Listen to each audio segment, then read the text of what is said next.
justifié dans ton amour. Par ta grâce tu m'as sauvé. Tu as aimé les ennemis et ceux qui t'ont condamné à mort. Un homme rempli d'amour, rempli de compassion, rempli de patience. Nul n'est comme toi.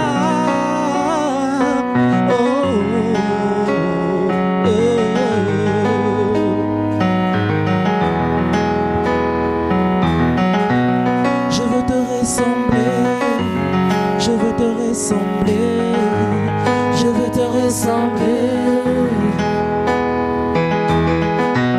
Je veux te ressembler, je veux te ressembler, je veux te ressembler. Oh, telle est ma prière. Je veux parler comme toi, marcher comme toi, aimer comme toi, Seigneur. Je veux être comme toi, je veux marcher comme toi, aimer comme toi. Je veux être comme toi, je veux être comme toi. Je veux te ressembler, je veux te ressembler, je veux te ressembler. Alléluia. Est-ce qu'il y a quelqu'un qui est content d'être dans la présence de Dieu?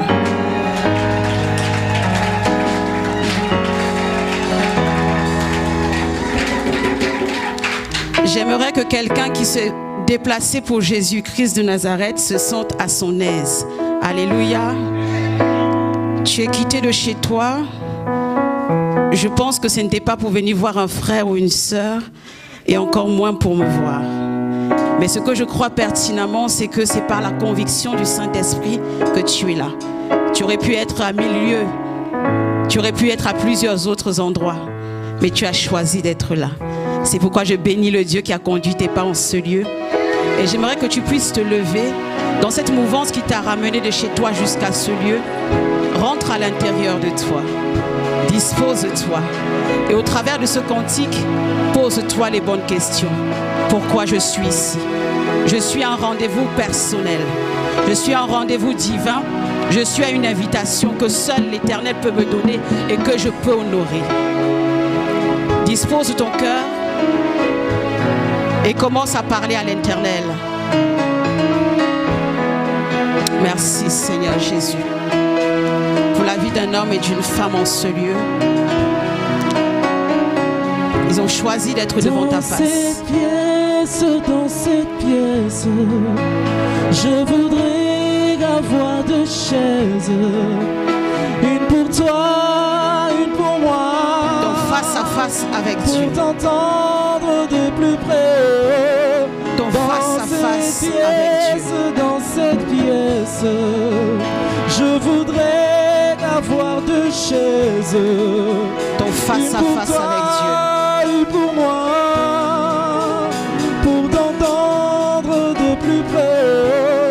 Je voudrais t'écouter.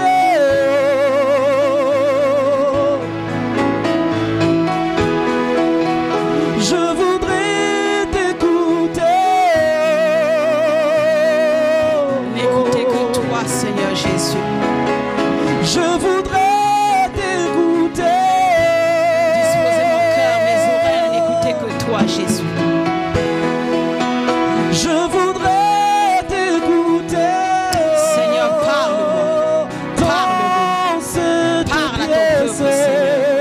Ces pièces, dans ces pièces, Je voudrais avoir deux chaises. une pour toi, Une pour toi, une pour moi. pour t'entendre de plus près. dans cette pièce. Dans ces pièces, Je voudrais avoir deux chaises. une pour toi, Une pour moi. pour T'entendre de plus Je près. voudrais t'écouter. Je voudrais t'écouter.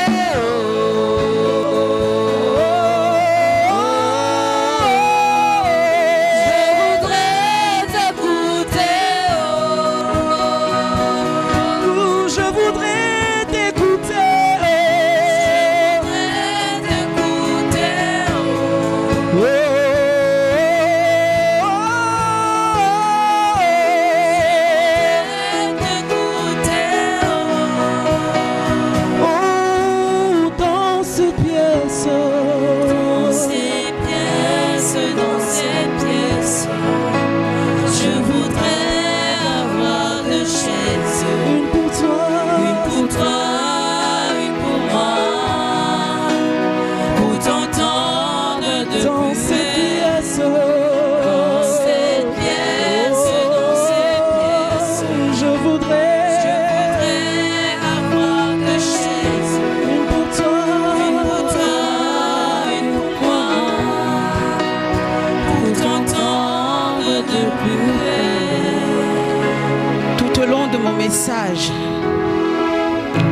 qu'un homme et une femme se sentent en face à face avec Dieu. Que tu puisses te poser les bonnes questions et que tu puisses attendre de Dieu la réponse. Parce que la Bible dit que Dieu est notre solution par excellence. Je ne suis pas la solution à ton problème, mais Jésus-Christ de Nazareth, lui qui a vaincu la mort, lui qui est ressuscité, qui est monté au ciel, et que la Bible dit intercède pour toi, c'est celui-là qui a la solution à ton problème. Le face-à-face avec Dieu, le face-à-face avec ton Créateur, le face-à-face avec celui-là qui est la raison pour laquelle tu t'es déplacé ce matin. J'aimerais que tu ne sois pas discret pendant ce moment que nous allons passer dans la présence de Dieu, mais que tu sois dans ton interrogation. Seigneur, je suis face à face avec toi. Alléluia. Est-ce que quelqu'un peut acclamer Jésus-Christ de Nazareth?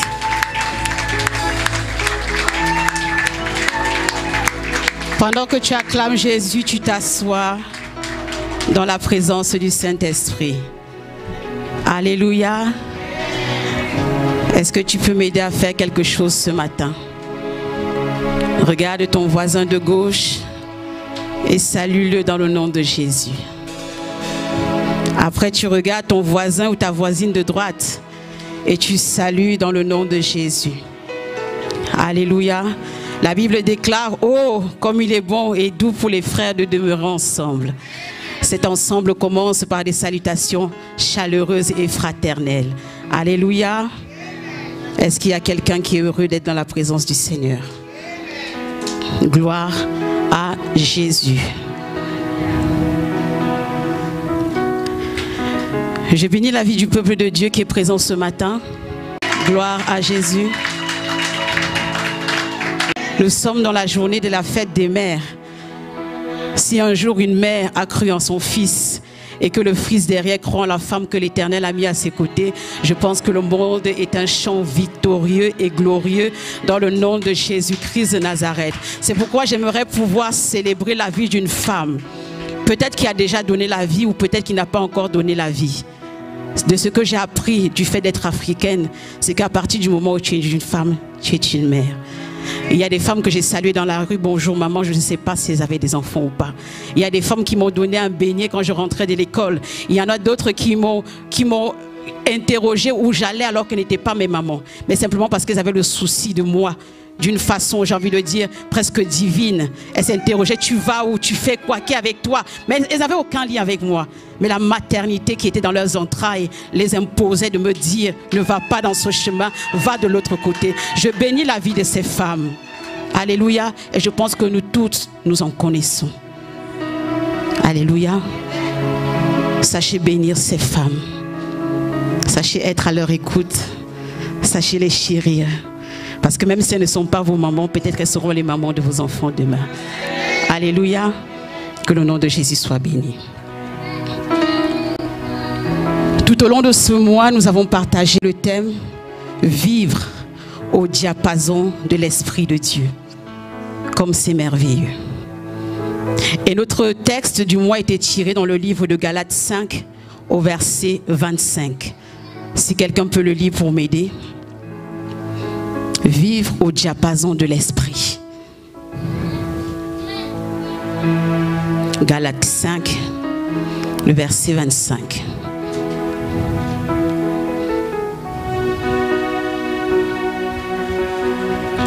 Alléluia. Amen.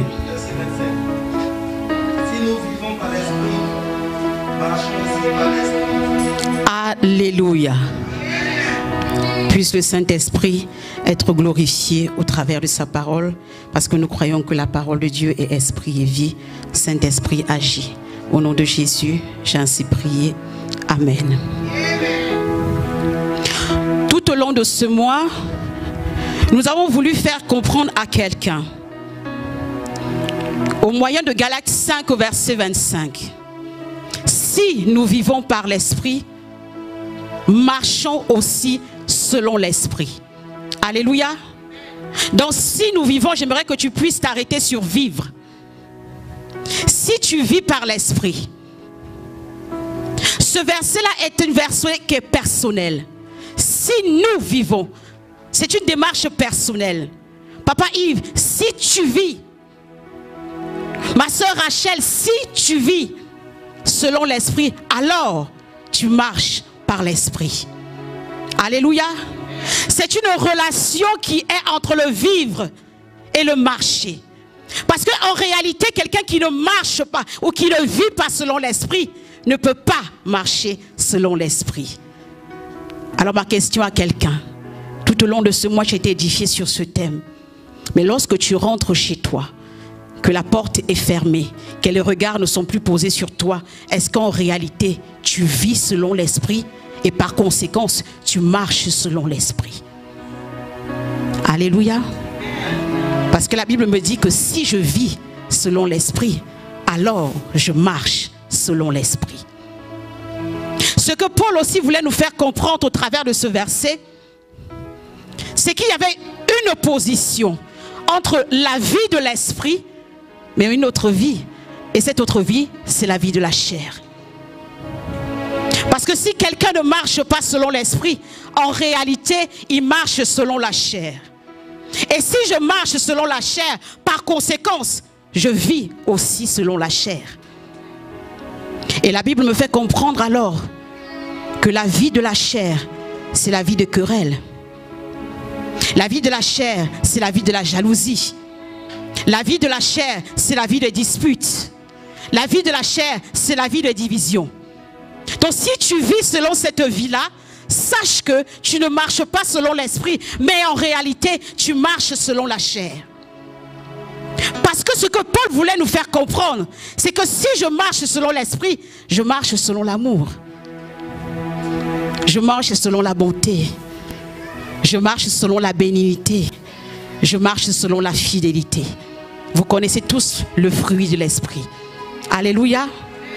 Donc Paul voulait nous interpeller. Si nous marchons selon l'esprit, nous devons être capables de faire voir aussi le fruit de l'esprit. C'est d'ailleurs ce qu'il pouvait dire. Frères, je vous exhorte, marchez selon l'esprit, ne marchez pas selon la chair. Alléluia. Le sous-thème que je vais développer ce matin, c'est les dons sont la vie de l'esprit. Nous allons lire 2 versets. Le premier verset se trouve dans le livre de Juges 13, au verset 5. Et le deuxième verset dans le livre de Juges 16, au verset 1. Le sous-thème de ce matin, les dons sont la vie de l'esprit. Juge 13, le verset 5 nous dit: car tu vas devenir enceinte et tu enfanteras un fils. Le rasoir ne passera point sur sa tête, parce que cet enfant sera consacré à Dieu dès le ventre de sa mère. Et ce sera lui qui commencera à délivrer Israël de la main des Philistins. Juge 16, le verset 1. Samson partit pour Gaza. Il y vit une femme prostituée et il entra chez elle. Alléluia. Nous allons parler de l'histoire de Samson en relation avec le thème que je viens d'annoncer. La Bible nous présente Samson comme étant un enfant que Dieu avait déjà mis à part depuis le ventre de sa mère. Alléluia. Il avait été consacré. Dieu avait posé sur sa vie une grande destinée. Dieu avait pour lui des grands projets. Dieu avait dessiné un avenir glorieux pour la vie de Samson. C'est alors que, pour que ce projet commence à s'accomplir, il donnait déjà des instructions à la mère de Samson. Je salue une mère en ce lieu. Alléluia. Femme, tu ne passeras jamais le rasoir sur la tête de ce fils. Femme, tu traiteras ce fils de cette façon. Femme, tu agiras avec ce fils de cette façon. Pour la simple raison que sur sa vie, j'ai des projets. Alléluia. Je pense aussi que toi qui es là en ce lieu, Dieu avait déjà des projets sur ta vie. Bien avant que tu ne sois dans le ventre de ta mère, Dieu avait déjà des desseins pour toi. Alléluia. Telle était la vie de Samson. Samson, bien avant qu'il ne soit lui-même conçu, était déjà doté de dons. Alléluia. La Bible nous fait comprendre qu'il avait une force extraordinaire. Nul ne pouvait s'attaquer à Samson. Vous aurez beau venir par 10 000, par 100 000, Samson était assez fort pour vous terrasser. Le don. Alléluia. Que quelqu'un dise le don. Tu n'es pas prophète parce qu'on a prophétisé sur ta vie. Le don de la prophétie n'est pas là parce qu'on te l'a donné. Depuis que Dieu te connaissait, depuis que Dieu avait inscrit un plan sur ta vie, le don était déjà là. Est-ce que je parle à quelqu'un? Peut-être que tu es là mais tu ne le savais pas. Le don, tu l'as déjà. Alléluia. Ma soeur Junie, le don, tu l'as déjà. Par le fait de dire don, Dieu a donné. Alléluia. C'est cadeau, c'est gratuit. Dieu a donné. Maman Aminata, le don, tu l'as. Maman Belbiche, le don, tu l'as. Tous autant que nous sommes, le don est déjà là. Alléluia. Samson avait le don en lui. Cette force extraordinaire, Samson l'avait déjà. Et ici, la Bible nous parle de Samson en disant de lui qu'il était le libérateur d'Israël. J'imagine sa maman se poser la question. Je connais les peuples qui en veulent à Israël. Je connais leur force numérique, je connais leur force physique, je connais leur force militaire. C'est mon fils à lui seul qui devra. Oui, Dieu est capable de mettre sur quelqu'un la responsabilité de la libération de tout un peuple. Peut-être que tu es la seule personne dans ta famille qui croit. Et tu te demandes comment mes tantes, mes oncles, mon père, ma mère, mes frères et sœurs vont croire. Laisse-moi te dire que dans l'optique du plan de Dieu, tu es le Samson qui va venir apporter quelque chose. Samson à lui seul avec cette responsabilité. Toi aussi, tu peux être le libérateur ou la libératrice de ta famille. Alléluia. C'est pourquoi ce matin, je prie dans le nom de Jésus que ton don soit manifeste au nom puissant de Jésus. Alléluia. Samson avait cette destinée. Il avait ce potentiel de l'Éternel. Mais la Bible nous dit dans le livre de Juge 16, Samson partit pour Gaza et il y vit une femme prostituée et il alla chez elle. Voilà le problème de Samson. Samson avait le don, mais il n'avait pas la vie de l'esprit. Alors que Dieu nous dit, si tu vis selon l'esprit, marche aussi selon l'esprit. Mais Samson avait le don, mais il n'avait pas la vie de l'esprit. Pourquoi j'aimerais parler de ces choses? Ce n'est pas parce que tu manifestes le don que forcément tu as la vie de l'esprit. Alléluia. Mais l'église aujourd'hui s'arrête beaucoup sur les dons. Il prophétise, elle chante, elle a des paroles de connaissance, elle a des révélations. Mais qui te dit qu'il y a la vie qui va avec? Alléluia. Qui te dit qu'il y a la vie qui va avec? Quand on voyait Samson, on pouvait se dire que Dieu dort avec lui, Dieu mange avec lui, Dieu séjourne avec lui. Mais Samson allait chez les prostituées. Dans chaque ville où Samson allait, il allait chez une autre femme. Jusqu'à ce qu'il rencontre Delilah. Alléluia. On peut avoir les dons, mais pas la vie de l'esprit. Alléluia. On peut avoir les dons, mais pas la vie de l'esprit. C'est pourquoi j'aimerais appeler la sensibilité de quelqu'un. Avant de pouvoir faire un pas avec quelqu'un, Avant de pouvoir te diriger vers quelqu'un, prie pour moi, fais ceci pour moi. Demande déjà à l'Éternel, Seigneur, est-ce que cette personne est agréée par toi? C'est pas parce qu'il a donné une prophétie qui s'est avérée être vraie qu'en réalité, il marche selon Dieu. Ce qu'on sait de Dieu aussi, c'est que Dieu ne se répand jamais de ses dons. Parce qu'il a donné. Alléluia. Samson avait cette force extraordinaire. Mais Samson était toujours dans les cuisses d'une femme. Est-ce que je parle à quelqu'un?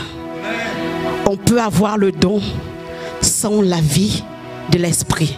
Je sais qu'il y a beaucoup qui seront choqués. Je vois ma soeur qui cligne un peu des yeux, qui se demande, mais est-ce que c'est possible? Oui, c'est possible. C'est pourquoi j'aimerais interpeller beaucoup de serviteurs de Dieu, les servantes de Dieu. Ne nous attachons pas aux dons. Parce que si Dieu m'a donné le don de guérir, même si je me lève à 5 h du matin, sortant de la chambre d'un autre homme que mon époux, je serai capable de guérir. Parce que Dieu m'a donné. Et en réalité, quand Dieu veut guérir cette personne, il ne guérit pas pour moi. Il guérit par rapport à la foi de cet homme qui est en face et qui croit en Dieu, qui est capable de guérir. En réalité, ça ne dépend pas de moi, mais la foi. Peu importe ma vie. Si la personne attend de Dieu d'être guérie et que moi je suis la servante qui passe par là, Dieu va me donner l'onction nécessaire pour guérir cette personne, pour qu'elle continue de croire en Dieu, même si je n'ai pas la vie. Est-ce que j'interpelle quelqu'un? C'est pourquoi beaucoup de personnes seront surprises.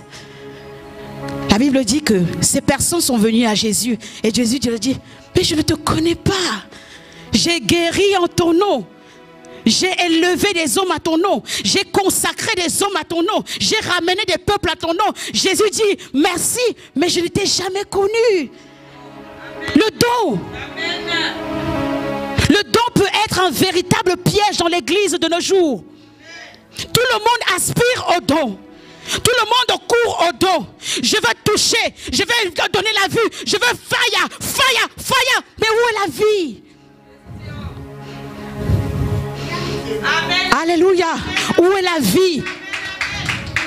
Samson n'avait pas la vie de l'esprit, mais le don était là. C'est pourquoi je prie beaucoup.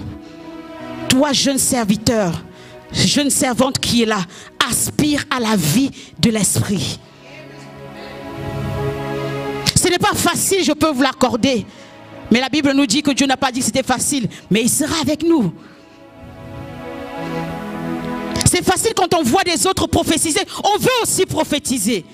Quand on voit les autres imposer des mains et guérir, on veut aussi le faire. Mais ce n'est pas la première chose à la cause à laquelle tu dois aspirer. Tu dois aspirer déjà à avoir la vie de l'esprit. Parce que ce qu'on ne dit pas, c'est que sans la vie de l'esprit, tu ouvres aussi ta vie à recevoir des esprits. On est pressé d'imposer les mains, mais on n'a pas la vie qui va avec. Et les démons que tu vas chasser, tu crois qu'ils vont où? Alléluia. Et la maladie que tu vas enlever chez le frère ou la soeur, tu penses que la maladie va où? Aspirons à la vie de l'esprit. Alléluia. C'est pourquoi il y a beaucoup de personnes qui sont déçues de l'église. Parce qu'ils disent, mais vous faites des miracles, mais quand on vous voit à l'extérieur, vous avez des vies de débauche. Vous parlez en langue, mais quand on vous voit à l'extérieur, vous avez des vies de débauche. Vous êtes nombreux dans vos assemblées, mais quand on vous voit, il y a peut-être la moitié qui a une vie de débauche. Oui, on a le don de parler en langue, mais on n'a pas la vie. Et je vais faire une petite parenthèse pour une femme. J'aime parler aux femmes. Tu es à l'église. Tu as fait des années, tu pries pour que ton époux, pour que tes enfants viennent servir Dieu avec toi. Mais le véritable problème, ce n'est pas ton Dieu. Le véritable problème, c'est toi-même. Quand tu rentres à la maison, est-ce qu'au travers de toi, il voit ce Dieu?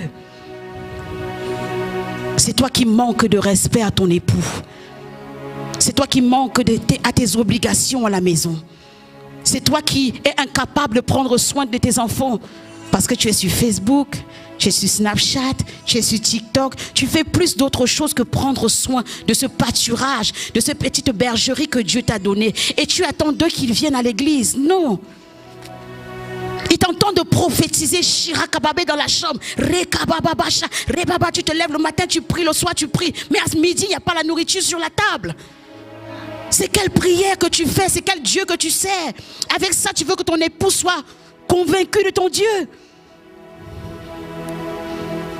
Tes enfants dorment, tu viens mettre l'huile d'onction pendant la nuit. Mais le matin, quand ils viennent te dire, maman, j'aimerais que tu puisses prendre le temps de regarder les devoirs avec moi. Tu ne le fais pas parce que tu es occupé à bavarder avec d'autres femmes. Et tu veux que tes enfants soient convaincus de ton Dieu. Tu as le don de parler en langue. Peut-être tu es même intercesseuse de l'église. Mais dans ta vie, on ne voit pas la vie de l'esprit. Quel est l'amour que tu manifestes dans ta maison? Quelle est la fidélité que tu manifestes dans ta maison? Quelle est la patience que tu manifestes dans ta maison? Parce qu'effectivement, des fois on manque de patience. Ça fait 2 ans que je prie, il n'est pas venu à l'église. Moi j'abandonne. Ça fait 3 ans que je m'en vais dans son école. Il n'a toujours pas de bons résultats. Moi j'abandonne. Je bénis la vie de ma soeur, ma fille, Chanel. Alléluia. Aidons ces enfants à devenir meilleurs que nous. Là où nous avons échoué, que eux puissent réussir. Là où nous ne sommes pas arrivés, que eux puissent avoir une voix qui parle pour nous. La vie de l'esprit, elle doit être pouvoir manifester à tous les domaines. Et c'est ainsi qu'ils sauront que notre Dieu est le véritable Dieu. Samson ne pouvait pas se dire que celui-là est un serviteur de Dieu, loin depuis le ventre de sa mère. Parce qu'en réalité, il avait le don, mais la vie était autre chose. Et l'église de Dieu souffre de ceci. J'aime beaucoup ce pasteur. Après demain, tu entends scandale. J'aime beaucoup cette assemblée. Après, tu entends division. J'aime beaucoup cette femme de Dieu. Après, tu entends quelque chose. Il nous manque la vie de l'esprit. Parce que les dons, nous les avons en réalité. Est-ce qu'il y a quelqu'un qui veut chercher la vie de l'esprit? Gloire à Jésus pour sa parole. La Bible continue en disant que après cette femme de Gaza où Samson était allé, il aima une femme dans la ville de Sorek. Elle se nommait Delilah. Et nous savons tous quelle a été la chute de Samson face à Delilah. Samson avait cette chose admirable que l'Éternel avait mis dans sa vie. Mais face à sa mauvaise vie, face à sa débauche, il avait trouvé le point faible. L'ennemi avait trouvé le point faible. Comment pouvoir toucher et abattre Samson. Et qui disait abattre Samson disait aussi que la destinée d'Israël était en défaite. Dieu a des grands projets pour toi.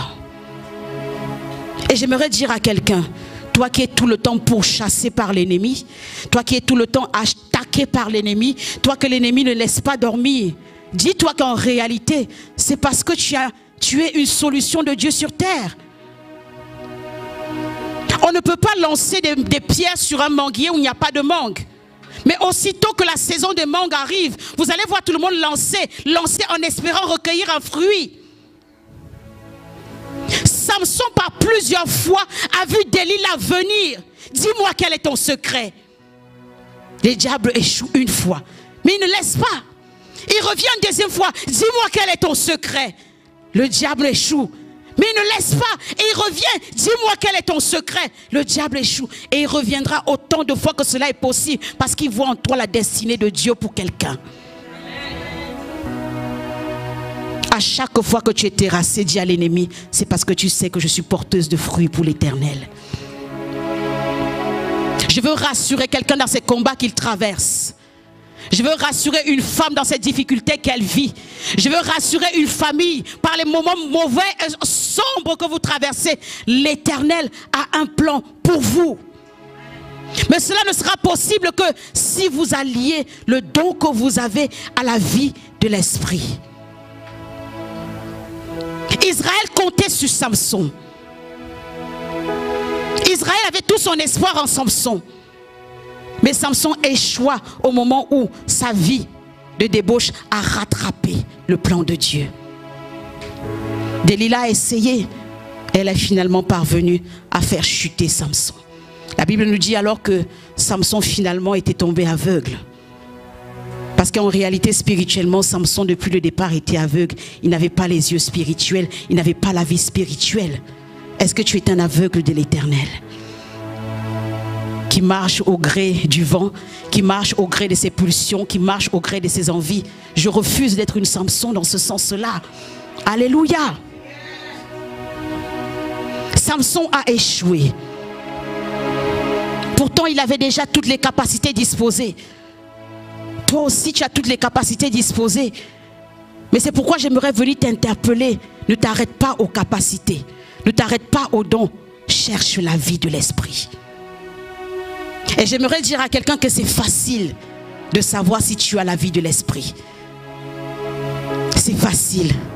La Bible nous dit dans le livre de Galates que voici le fruit de l'esprit. Si tu manifestes ce fruit, sois-en rassuré, l'esprit, tu l'as, et la vie, tu l'as. Mais dans des situations où tu es incapable de manifester l'amour, tu t'emportes, tu t'énerves, tu veux tout casser. Ce n'est pas l'esprit de Dieu. Tu manques de bonté, tu manques de patience, tu manques de fidélité. Voyageur international d'église en église. Alléluia. Tu as le passeport qu'il faut, c'est bleu, vert, orange, on ne sait pas. Mais tu vas d'église en église, manque de fidélité. Est-ce que Dieu va changer parce que tu as changé d'assemblée? Ou alors est-ce que c'est toi qui dois peut-être changer? Vous les reconnaîtrez à leurs fruits. Regarde comment tu réagis dans les situations. Ta femme dit un mot de travers, tu t'es déjà énervé. Ça peut arriver qu'on dise un mot de travers. Qui n'a pas déjà dit un mot de travers? Est-ce que c'est pour autant qu'elle pensait te manquer de respect? Mais tu t'es déjà énervé. Quel est le fruit que tu manifestes? Ton enfant n'a pas bien écouté la consigne que tu lui as donnée. Tu as déjà giflé. Mais il n'avait pas bien écouté. Si tu lui avais demandé, est-ce que tu as bien compris? Peut-être qu'il aurait dit, maman, je n'ai pas bien saisi. Mais tu étais rapide à agir. Quel est le fruit de l'esprit? Dans les petites choses, des fois on échoue les tests. Alléluia. Une sœur à l'église a fait quelque chose. Ah, moi je ne vais plus dans cette église. Mais demande-toi pourquoi la sœur elle a agi de la sorte. Peut-être dans son foyer elle vit des choses inimaginables que tu ne pourrais même pas supporter. Au lieu d'aller la voir pour dire, est-ce qu'on peut prier ensemble? Tu as déjà dramatisé, tu as caricaturé l'église de Dieu, tu as vilipendé l'homme de Dieu et tu es parti dans une autre église. Quel est ce fruit que tu manifestes? La vie de l'esprit nous appelle à développer le caractère qui était en Christ. Alléluia. Des fois je m'interpelle à dire, mais Seigneur, un jour j'ai été la brebis pour laquelle tu as abandonné 99 autres.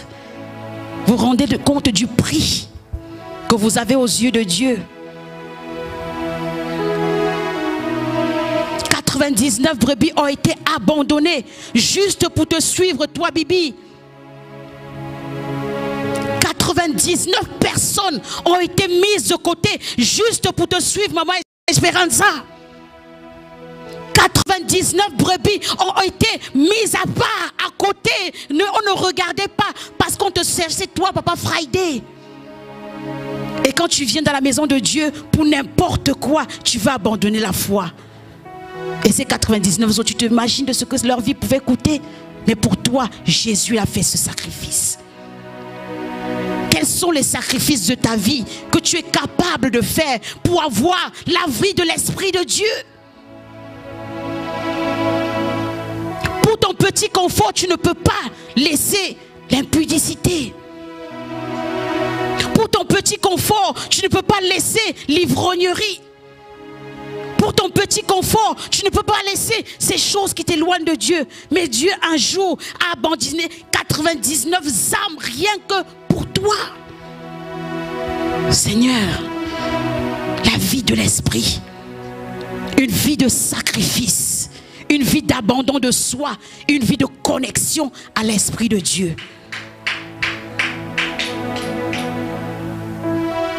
Un homme qui se lève le matin et dit, Seigneur, je suis ton serviteur, qui me soit fait selon ta volonté. Et il bâtit sa journée sur la volonté de Dieu. Vous pensez qu'il échouera? Une femme qui se lève le matin et dit comme Marie, je suis ta servante, qu'il me soit fait selon ta volonté. Vous pensez qu'elle échouera? La vie de l'esprit. Aspirons, désirons, soupirons à la vie de l'esprit. Ne vous inquiétez pas des dons. Les dons sont déjà là. Ne regardez pas aux autres pour espérer ou soupirer à faire ces choses. Ce n'est pas le plus important. Le plus important, c'est vivre selon la vie de Christ. Christ est venu sur terre pour nous montrer un chemin à suivre. Et tant que nous ne le suivons pas, nous sommes à côté. La Bible nous dit qu'il y avait ce mendiant qui était sur le bord du chemin. Nous tous, nous avons un jour été ce mendiant qui était sur le bord du chemin. Mais quand il a rencontré Christ, la Bible nous dit alors qu'il est allé sur le chemin. Un homme qui a rencontré Christ, une femme qui a rencontré Christ, vit sur le chemin que Christ a tracé pour lui et pour elle.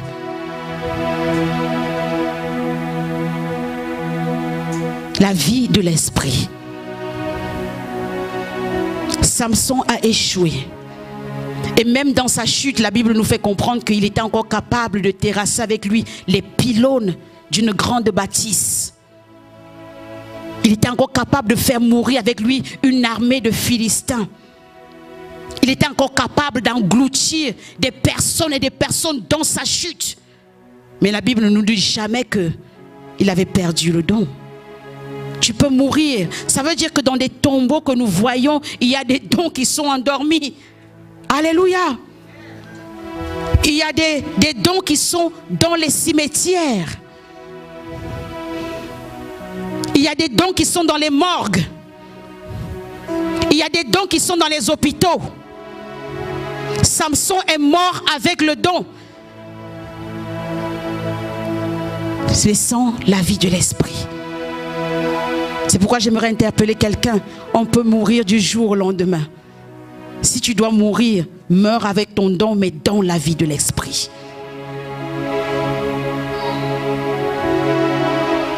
Désir, soupir après la vie de l'esprit. La Bible nous dit que, Juge 16 au verset 5, flatte-le pour savoir d'où lui vient sa grande force et comment nous pourrions nous rendre maîtres de lui. L'ennemi aura des ruses pour pouvoir attenter à ta vie. L'ennemi aura des façons de faire, aussi déguisées que possible, pour pouvoir te rendre impuissant.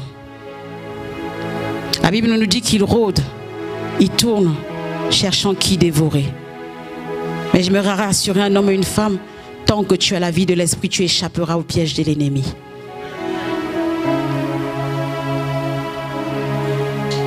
Il est intéressant pour toi que la vie de l'esprit soit ton partage. Et cela sera profitable, non seulement pour ta vie spirituelle, mais aussi pour ta vie physique. Ton foyer en bénéficiera, tes finances même en bénéficieront, tes entreprises en bénéficieront, parce que là où Dieu intervient, la Bible dit qu'il est le nom qui est au-dessus de tout, il n'y aura pas d'échec possible. Mais aspire à la vie de l'esprit. Nous allons élever le nom de Jésus. Bénir son saint nom pour ce qu'il a fait au milieu de son peuple. Bénis son saint nom pour sa parole.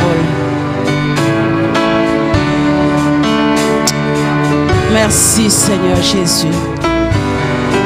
Merci Seigneur Jésus. Merci Seigneur Jésus. Jésus, Jésus. Nous remercions Jésus. Tu es élevé. Nous élevons Jésus. Au-dessus de tout. Jésus, tu es élevé. Merci Seigneur. Jésus, Jésus, Jésus, tu es élevé. Jésus, tu es élevé. Au-dessus de tout. Oh Jésus.